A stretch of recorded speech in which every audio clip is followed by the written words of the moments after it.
Dari kecil kita selalu dengar hutan dinamain paru-paru dunia. Selain buat napas, hutan juga jadi rumah buat segala jenis binatang-binatang lucu dan langka. Dan pastinya nggak cuma itu, tapi berbagai hasil dari hutan juga bermanfaat untuk keseharian kita.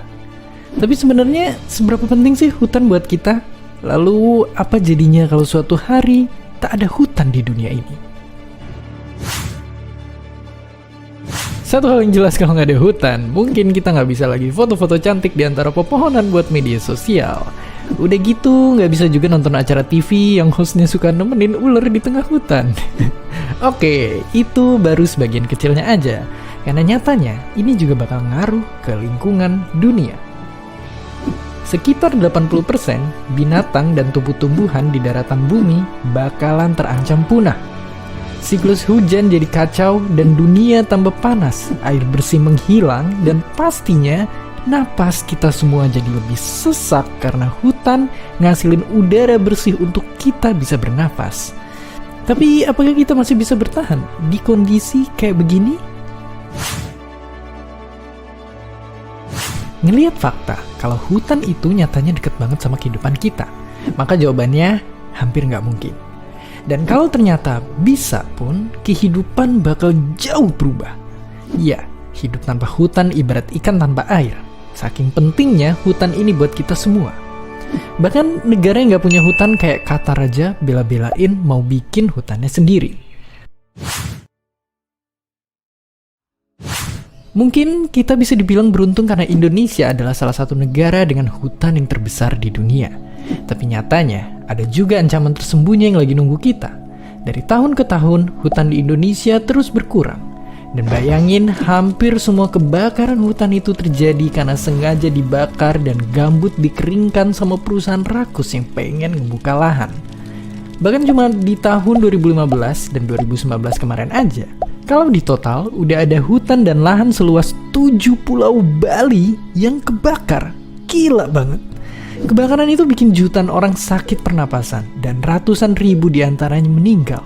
Sekaligus mengancam hewan-hewan khas daerah Indonesia ini pun jadi ikut lenyap. Kebakaran juga nyebabin kerugian sampai 300 triliun rupiah, uang yang cukup ngebiayain 100.000 orang pelajar terbaik kita untuk kuliah gratis di Harvard. Andai kita nggak pernah bakar hutan, mungkin aja Indonesia udah jadi negara maju yang cemerlang. Dan masalah hutan yang makin botak ini nggak cuma di Indonesia, di seluruh dunia pun tiap tahunnya ada 15 miliar pohon yang ditebang. Kalau penebangan dan pembakaran ini nggak langsung kita ubah, 200 tahun lagi, semua pohon di bumi bakalan habis gitu aja. Jadi mungkin sekilas kelihatannya masa depan emang suram. Tapi sebenarnya kita masih punya harapan buat ngejaga hutan. Kita mesti gotong royong buat ngejalanin berbagai solusi untuk nyegah api biar nggak ngelahap hutan kita lagi. Dengan membeli produk yang berasal dari hutan yang diperoleh dengan cara baik pun, kita udah ikut membantu. Dan pastinya, yang bisa kita lakuin adalah nyebarin info tentang ini dan bikin banyak orang makin sadar bahayanya kebakaran hutan dan lahan.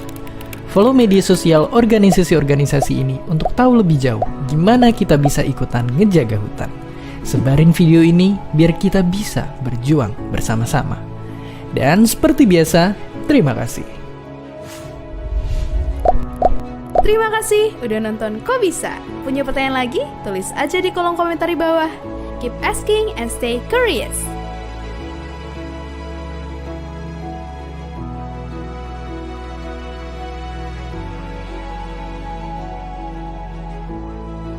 Berikutnya kita beralih ke sorotan kanal banjir timur di Marunda Cilincing, Jakarta Utara yang telah tercemar limbah. Menurut Gubernur DKI Jakarta, Anies Baswedan, lautan busa yang tampak di kanal banjir timur KBT selepas pintu air WES 3 Marunda menuju Teluk Jakarta akibat limbah deterjen rumah tangga. Kanal banjir timur tampak menyerupai lautan salju akibat tebalnya tumpukan busa yang diduga berasal dari limbah deterjen rumah tangga. Menurut Gubernur DKI Jakarta, Anies Baswedan, selain karena limbah deterjen, busa muncul akibat pengadukan air saat terjadi beda tinggi muka air kanal banjir timur dengan muara laut. Anies berjanji akan mengkaji solusi menghilangkan pencemaran air dan meminta jajaran pemerintah Provinsi DKI Jakarta menyosialisasikan penggunaan deterjen yang benar kepada masyarakat. Karena deterjen adalah bagian dari limbah. Deterjen ini ketika diteliti lebih jauh, kebanyakan justru dari limbah deterjen rumah tangga. Karena di sekitar situ dari pantauan sementara belum ditemukan daerah industri. Artinya memang kita sudah harus mereview kembali penggunaan deterjen-deterjen itu. Meskipun kita di rumah menggunakan hanya 1 baskom, 2 baskom, 1 mesin cuci, 2 kali kerja, tapi ketika dikumpulkan ribuan rumah, dia menjadi volume deterjen yang luar biasa besar. Jadi ini laporan sementara seperti itu, dan ada beberapa langkah-langkah yang akan dilakukan, tapi nanti kita akan cek lebih jauh.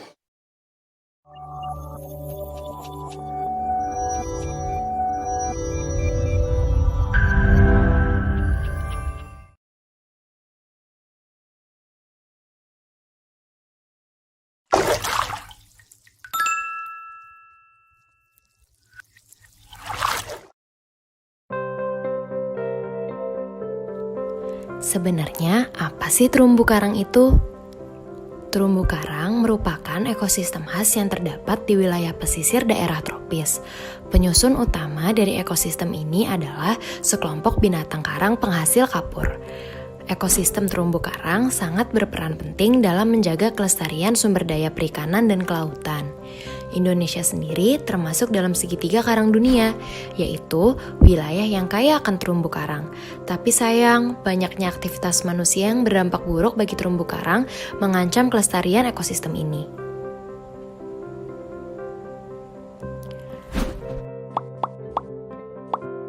Mengapa kita harus menjaga terumbu karang? Terumbu karang memiliki peran yang sangat penting, baik bagi aspek ekologi, ekonomi, maupun sosial. Dari aspek ekologi, terumbu karang berfungsi sebagai habitat berbagai jenis biota laut. Berbagai jenis biota laut menggunakan terumbu karang sebagai tempat tinggal, tempat mencari makan, dan tempat berkembang biak. Dengan adanya terumbu karang, berbagai jenis biota laut dapat terus hidup dan berkembang biak, sehingga keberadaan mereka tetap lestari.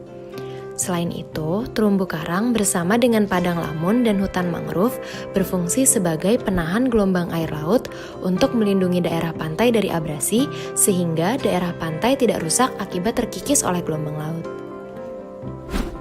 Dari aspek ekonomi, terumbu karang menyediakan berbagai jenis ikan yang dapat dikonsumsi ataupun dijual untuk meningkatkan perekonomian masyarakat. Berbagai jenis biota yang hidup di daerah terumbu karang juga sering dimanfaatkan sebagai bahan dasar untuk obat-obatan dan juga kosmetik. Keindahan alam terumbu karang juga menjadi daya tarik tersendiri untuk dijadikan sebagai objek wisata. Dari aspek sosial, terumbu karang bermanfaat dalam kegiatan pendidikan terutama mengenai ekosistem pesisir, mengenai tumbuhan dan hewan laut, serta pencinta alam. Selain itu, terumbu karang juga berperan sebagai sarana penelitian. Meskipun terumbu karang memiliki begitu banyak manfaat, terumbu karang merupakan ekosistem yang sangat sensitif terhadap perubahan lingkungan. Ekosistem terumbu karang merupakan ekosistem yang menghadapi banyak permasalahan dan tingkat kerusakan terumbu karang terus meningkat. Terdapat banyak hal yang dapat merusak ekosistem terumbu karang, antara lain adalah pemanasan global, pembuangan limbah ke laut, sampah, polusi, kegiatan penangkapan ikan yang tidak ramah lingkungan seperti menggunakan bom dan racun, dan masih banyak lagi. Apabila terumbu karang rusak, maka berbagai jenis biota laut akan kehilangan tempat tinggal dan tempat cari makan, sehingga mereka tidak dapat mencari makan dan berkembang biak. Hal ini akan mengakibatkan terus berkurangnya populasi biota laut tersebut. Apabila hal itu terus berlanjut, berbagai jenis biota laut dapat mengalami kepunahan dan kita tidak dapat memanfaatkan sumber daya perikanan kembali. Maka dari itu, kita perlu menjaga terumbu karang agar tetap dalam kondisi yang baik, sehingga kita dapat terus menerima banyak manfaat yang disediakan oleh terumbu karang.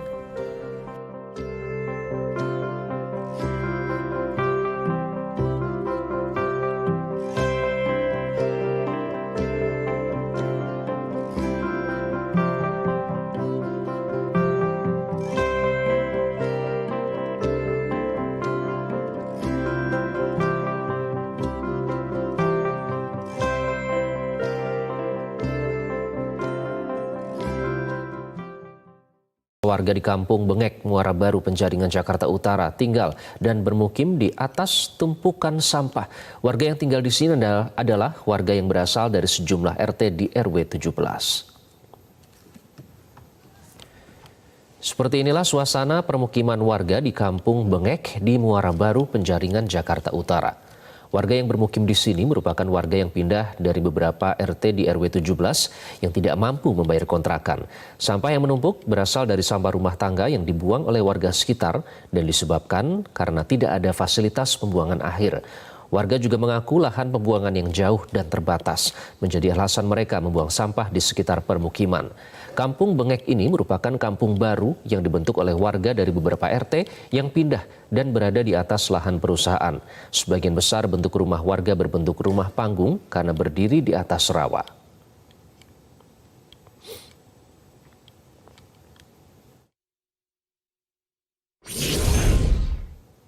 Kita langsung bergabung bersama rekan Abdi Azwar Sah yang memantau langsung dari Kampung Bengek, Muara Baru, Jakarta Utara. Abdi, kami hanya melihat videonya saja sudah bisa membayangkan begitu. Bisa Anda gambarkan bagaimana suasana di sana, seperti apa kehidupan warga yang bermukim di sana? Ya, selamat siang Iqbal. Dapat kami informasikan dan dapat kami gambarkan untuk suasana di Kampung Bengek di kawasan Muara Baru, Penjaringan, Jakarta Utara saat ini. Rumah warga memang dipenuhi oleh tumpukan sampah. Dapat Anda saksikan di layar kaca Anda saat ini, tepatnya di sebelah saya, ini merupakan tumpukan sampah yang menumpuk di sekitaran pemukiman warga di Kampung Bengek ini. Dan dapat kami gambarkan juga untuk menuju ke Kampung Bengek ini, lokasinya berada di area pedalaman cukup dalam dan cukup jauh dari Muara Baru, Penjaringan. Tadi kami sempat melintasi jalan utama Muara Baru dan agak masuk dan sulit untuk dijangkau oleh sejumlah kendaraan. Dan posisinya untuk di Kampung Baru ini memang dibatasi oleh sejumlah tembok yang lahannya juga dimiliki oleh beberapa perusahaan, sehingga akses satu-satunya menuju ke Kampung Bengek ini hanya dilintasi oleh sebuah tembok yang dijebol oleh warga sebagai salah satu akses masuk dan juga keluar dari warga di Kampung Baru ini. Sementara itu, informasi yang kami dapatkan, alasan warga membuang sampah di sekitar perkampungan Bengek ini dikarenakan karena fasilitas sampah yang minim yang disediakan baik dari pemerintah setempat dan juga tempat pembuangan akhir yang cukup jauh, sehingga warga membuang sampah di sekitaran pemukiman ini. Dan dapat Anda saksikan juga sampah-sampah yang menumpuk ini sebagian besar adalah sampah rumah tangga yang terdiri dari sampah plastik, kemudian sampah-sampah lainnya yang hingga saat ini masih terus menumpuk. Fenomena ini sudah terjadi kurang lebih selama 5 tahun, kurang lebih 5 tahun lamanya sejak perkampungan ini dibentuk oleh warga yang merupakan sebagian dari warga RT di beberapa RT di RW 17 yang pindah dan bermukim di sini. Alasannya adalah karena memang sebagian warga ini tidak mampu untuk membayar kontrakan. Kemudian tadi juga kami sempat menanyakan kepada salah satu warga yang bermukim di sini bahwa mereka merupakan korban penggusuran sehingga harus berpindah ke area ini. Dan selanjutnya yang dapat kami informasikan bahwa Kampung Bengek ini adalah kampung baru yang dibentuk oleh warga yang berpindah ke sini, dan sebelumnya ini merupakan lahan gudang yang dimiliki oleh perusahaan, termasuk lahan yang ditempati oleh warga saat ini adalah lahan yang dimiliki oleh perusahaan yang dibatasi oleh tembok-tembok dan berbatasan langsung dengan pelabuhan Sunda Kelapa di Jakarta Utara. Dan alasan warga seperti yang kami sebutkan tadi bahwa mereka membuang sampah dan sampah-sampah yang bertumpuk ada di sini merupakan hasil dari warga sekitar yang bermukim di Kampung Bengek ini. Dan hingga saat ini memang masih belum ada pembersihan dari pihak pemerintah setempat, namun warga juga sudah melakukan beberapa pembersihan tersendiri, namun tetap saja penumpukan sampah ini terus terjadi di pemukiman ini. Iqbal. Abdi, sejauh ini apakah sudah ada upaya yang dilakukan pemerintah untuk menanggulangi masalah sampah?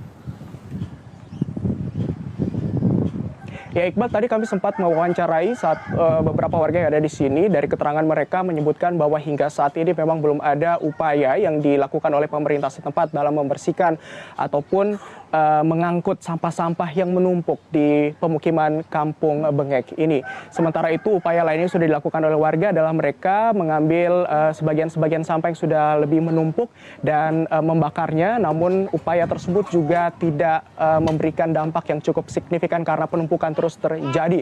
Hal ini juga semakin parah ketika hujan terjadi di Kampung Bengek ini karena air yang meluap ini akan menyebabkan sampah-sampah ini naik ke area pemukiman warga. Hal ini juga disebabkan karena kawasan Kampung Bengek ini berada di sekitaran rawa-rawa yang memang terdapat penumpukan air, sehingga hal ini akan sangat membahayakan ketika terjadi hujan dan air yang meluap dan masuk ke dalam pemukiman warga.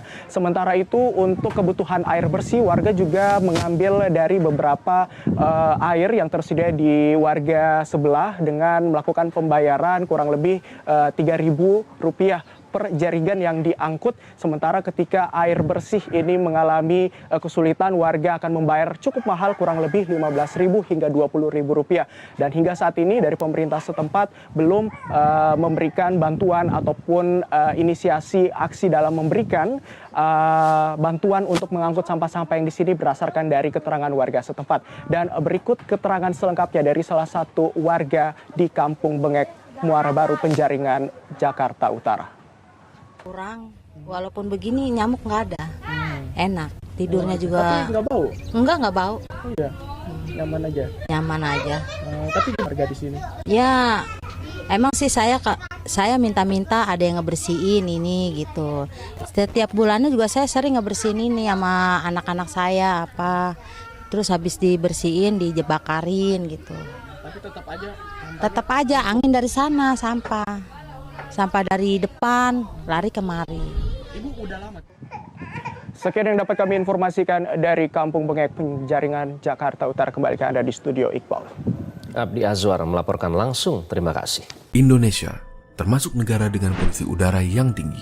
Polusi adalah zat yang mempunyai efek berbahaya atau beracun pada lingkungan. Apakah kalian tahu bagaimana polusi mempengaruhi badan kita?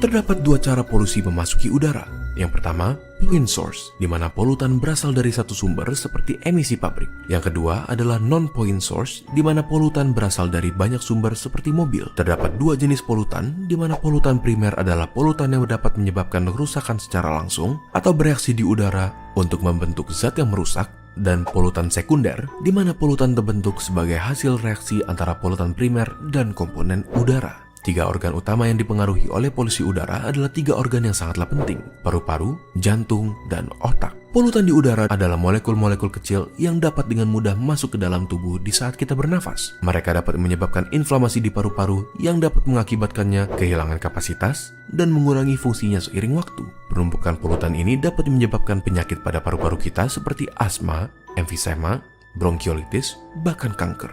Terlebih lagi, molekul buruk ini bisa masuk ke aliran darah, seperti membuat jantung kita stres dan bekerja lebih keras untuk berusaha menyediakan tubuh dengan jumlah normal oksigen. Molekul-molekul ini bisa menyebabkan inflamasi dan konstriksi pada pembuluh darah, yang bisa juga menyebabkan stroke jika pembuluh darah yang terlibat berhubungan dengan otak. Selain itu, molekul-molekul ini bisa memecahkan plak yang sudah terbentuk sebelumnya di pembuluh darah akibat pola makan yang tidak sehat dan mengakibatkan blokir pada pembuluh yang terlibat. Hal ini dapat menyebabkan kondisi yang mengancam nyawa seperti serangan jantung maupun stroke. Biasanya, mereka yang rentan terhadap masalah kesehatan akibat polusi udara adalah mereka yang mempunyai kondisi pada jantung dan paru-paru, ibu-ibu hamil, pekerja di luar ruangan, orang tua, anak di bawah umur 14 tahun, dan atlet yang berlatih di luar ruangan. Jadi, bagaimana cara kita menghindarinya? Berikut adalah 5 tips dari WHO. Pertama, batasi berjalan di jalanan yang sibuk, dan jika membawa anak kecil, angkat mereka supaya berada lebih tinggi dari posisi knalpot. Kedua, batasi menghabiskan waktu di daerah yang ramai kendaraan seperti lampu merah.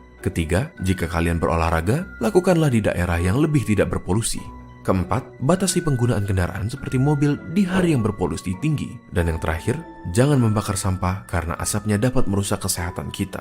Mari kita sama-sama melakukan peran kita dalam menjaga lingkungan, agar lingkungan pun bisa menjaga kesehatan kita. Bagikan video ini ke teman kalian untuk ikut mengajak mereka menghargai lingkungan demi kesehatan. Jika ada topik yang kalian ingin kami bahas, kalian bisa tulis di kolom komentar untuk kami lihat. Terima kasih dan sampai ketemu di video berikutnya.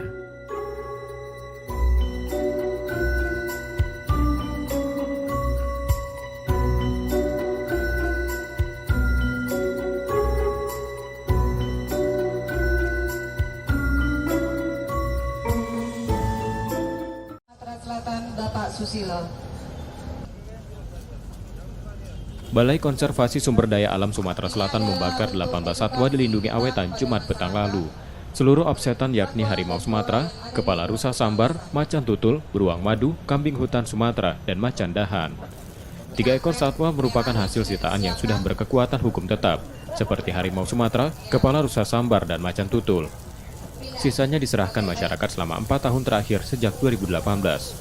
Awetan satwa berasal dari Kota Palembang, Lubuk Linggau, serta Kabupaten Ogan Komering Ilir dan Lahat.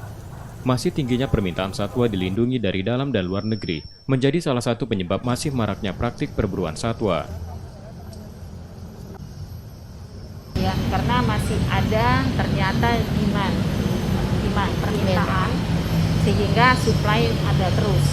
Tadi yang saya sampaikan ternyata memang kejahatan satwa liar ini adalah bentuk kejahatan yang memang sifatnya transnasional.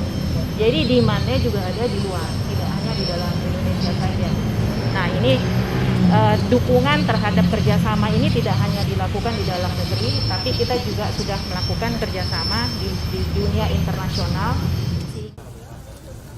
Pemusnahan dilakukan sebagai edukasi bagi masyarakat, serta kampanye menurunkan kasus perburuan dan perdagangan satwa liar di Sumatera Selatan. M. Rizky Nurmizan, Kompas TV, Palembang, Sumatera Selatan.